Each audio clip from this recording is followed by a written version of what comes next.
আমার পিছনে যে বিল্ডিংটা আপনারা দেখতে পাচ্ছেন, এটি ভারতের পশ্চিমবঙ্গ রাজ্যের সাথে বাংলাদেশের ল্যান্ড পোর্ট বর্ডার বেনাপুলের সাথে। এটা আন্তর্জাতিক প্যাসেঞ্জার টার্মিনাল নতুন করা হয়েছে।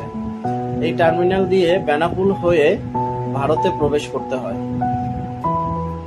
আমি যতটুকু পারতেছি আপনাদেরকে বাহির থেকে ভিডিওটা দেখাবো। এই পেট্টাপোল বর্ডারের নতুন টার্মিনাল, কারণ ভিতরে ভিডিও করার জন্য পারমিশন নেই।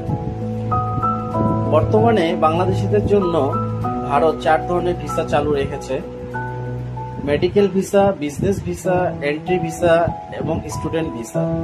এটা হচ্ছে টার্মিনালে প্রবেশ করার পরে তার বাহিরের কিছু অংশ। সামনে সিকিউরিটি চেক আছে, সিকিউরিটি চেকের পরেই ইমিগ্রেশন পয়েন্ট। তো আমি সিকিউরিটি চেকের গেটের দিকে যাচ্ছি, কারণ আমাকে ভারতে প্রবেশ করতে